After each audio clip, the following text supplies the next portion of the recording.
Veamos ahora el desarrollo del conflicto en el punto 3.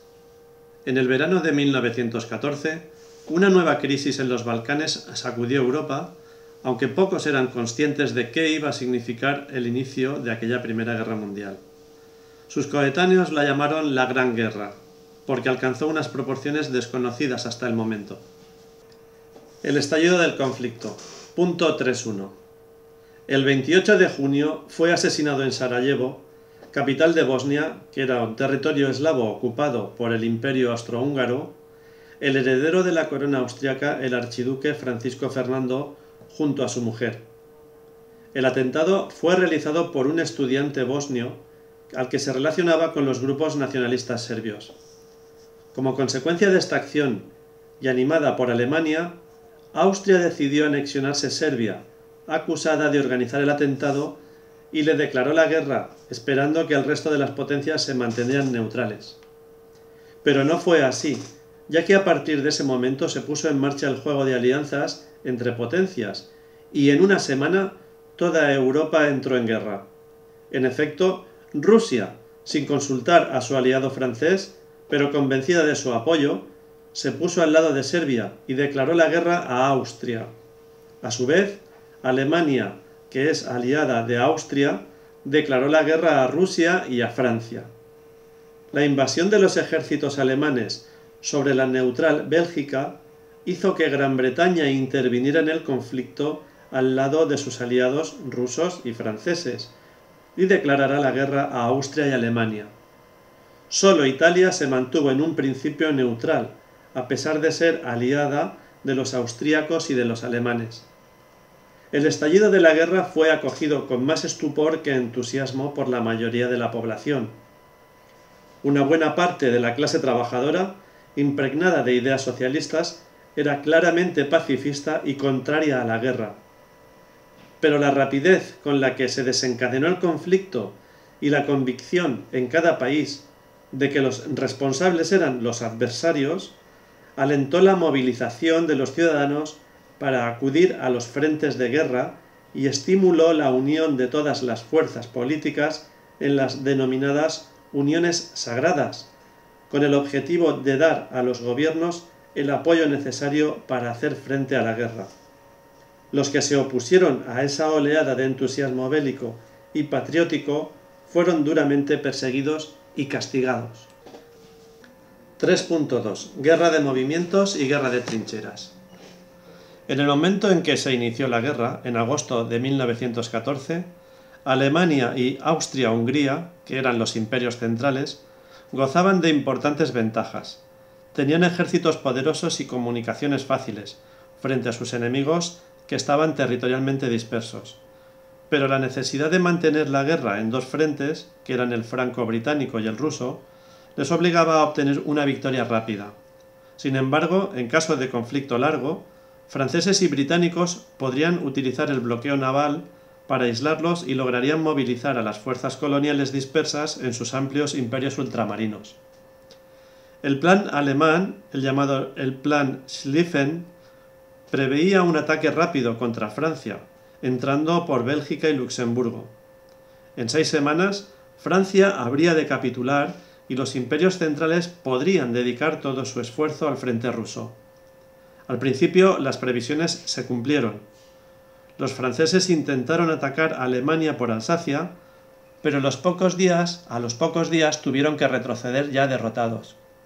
Mientras tanto, los ejércitos germanos avanzaron sobre Bélgica e invadieron Francia sin encontrar apenas resistencia. A comienzos de septiembre de 1914, los alemanes se encontraban tan solo a 40 kilómetros de París. Del 6 al 13 de septiembre, los ejércitos franceses, reorganizados por el mariscal Joffre, consiguieron parar el avance de los alemanes en la famosa batalla del Marne. El resultado de esta batalla fue muy importante. La estrategia alemana de la guerra relámpago había fracasado. Los franceses, con la ayuda de todos sus aliados, consiguieron estabilizar sus posiciones defensivas, y el frente quedó inmovilizado desde la frontera suiza hasta el Mar del Norte. En el frente oriental, el avance del ejército alemán fue mayor, pero tampoco resultó decisivo para derrotar a las fuerzas rusas, que llegaron a desarrollar un contraataque e invadieron el territorio austrohúngaro. La Guerra de las Trincheras, también llamada de posiciones, fue dura y larga, y llegó a convertirse en el símbolo de la Primera Guerra Mundial. Esta guerra de trincheras era la fase defensiva en la que las tropas se protegen mediante trincheras o fortificaciones para impedir el avance del enemigo. Por otro lado, en el frente occidental el conflicto alcanzó su punto más alto en 1916, en la conocida Batalla de Verdún, iniciada por los alemanes con el objetivo de romper el frente aliado. Pero los soldados franceses soportaron durante más de 4 meses los embates de las tropas alemanas sin ceder un palmo de terreno. También los aliados intentaron una ofensiva en el Somme, pero no tuvieron éxito. En esas 2 batallas, los aliados perdieron alrededor de 1 millón de soldados y los alemanes unos 800.000. En el frente oriental, la ofensiva rusa de 1914 sorprendió a los alemanes, pero rápidamente la bloquearon con el empuje de sus ejércitos comandados por Hindenburg. Una nueva ofensiva austroalemana reconquistó durante el verano de 1915 los territorios de Galitzia ocupados el año anterior por los rusos y conquistó la Polonia rusa y Lituania.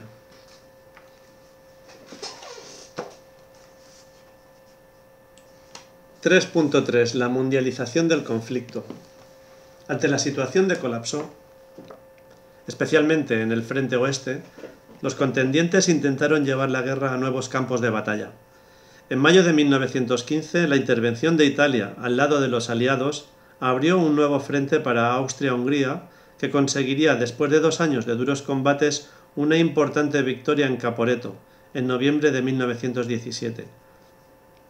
Por otro lado, la entrada del Imperio Otomano en noviembre de 1914 y de Bulgaria en octubre de 1915, al lado de los imperios centrales, trasladó el conflicto a los Balcanes. La intervención de otros países como Japón al lado de los aliados no aportó modificaciones decisivas en la contienda. A medida que el conflicto se alargaba, la participación de los territorios coloniales fue tomando importancia.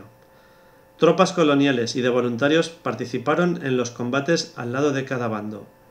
Además, las colonias ofrecieron recursos económicos y mano de obra para sustituir y auxiliar a las destrozadas economías europeas. La movilización de los imperios coloniales entrañó la extensión del conflicto a otros continentes más allá de Europa. En África, con los enfrentamientos entre Togo y Camerún, en Oriente Próximo por las posesiones británicas, y en Extremo Oriente, donde hubo enfrentamientos entre China y Japón. La guerra también se extendió en los mares. Es cierto que la única gran batalla naval convencional, que fue el enfrentamiento anglo-alemán de 1916 en la zona de Jutlandia, se saldó sin vencedores ni vencidos y no tuvo demasiada importancia. Pero la aparición de la llamada guerra submarina extendió el conflicto a los océanos. En 1915, el paquebote británico Lusitania, que transportaba ciudadanos estadounidenses, fue hundido por un submarino alemán. Estados Unidos, que era neutral hasta ese momento en el conflicto, pero apoyaba mediante préstamos y materiales a los aliados, protestó enérgicamente.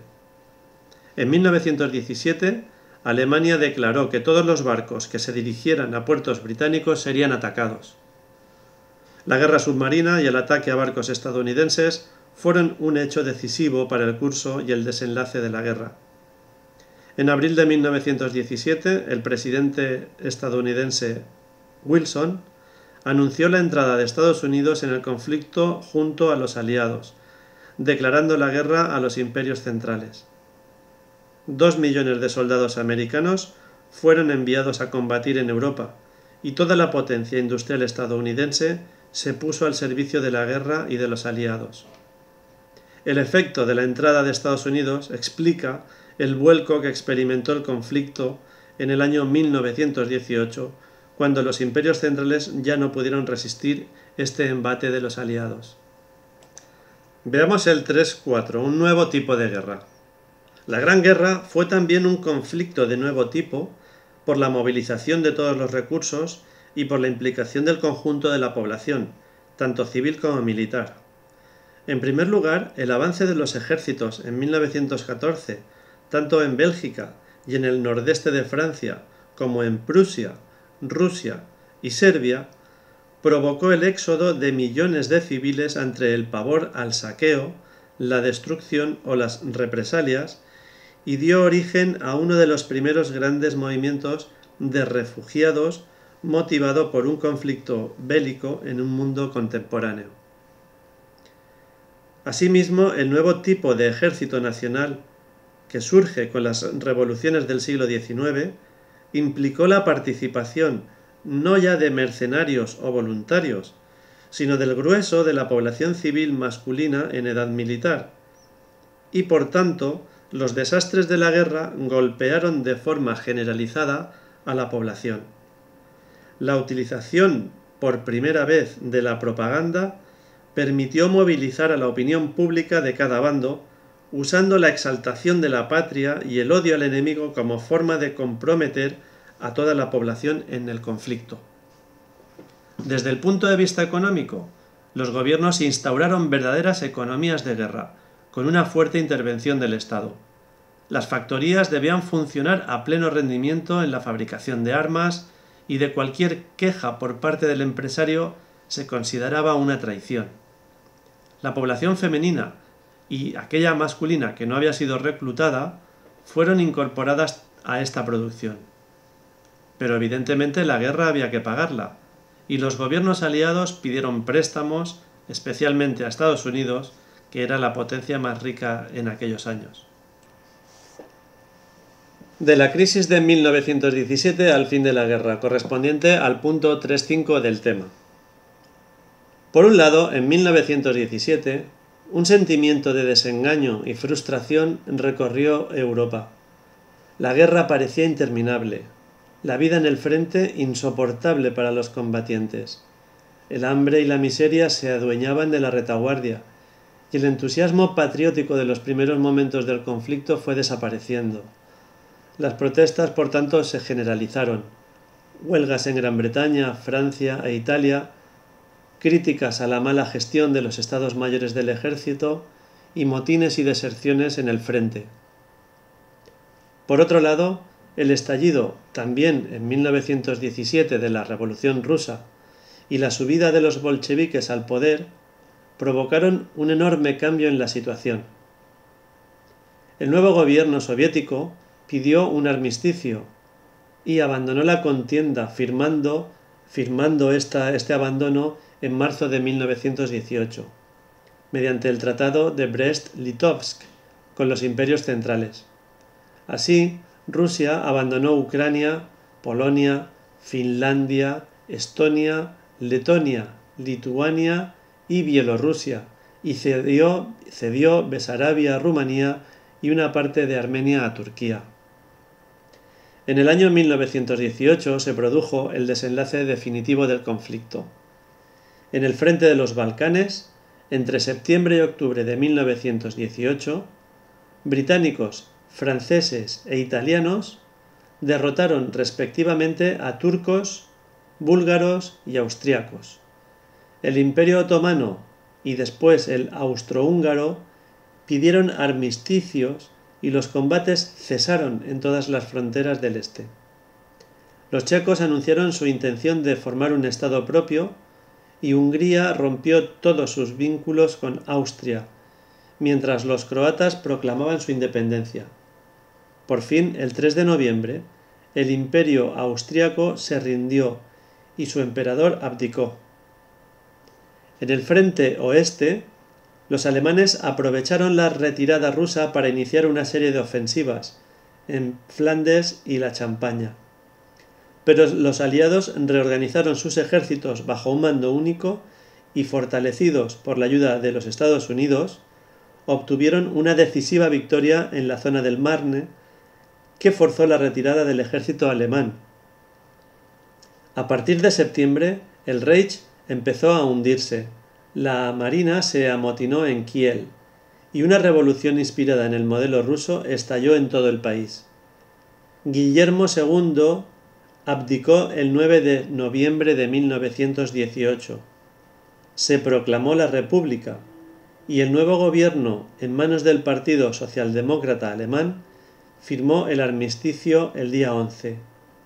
La Primera Guerra Mundial había terminado.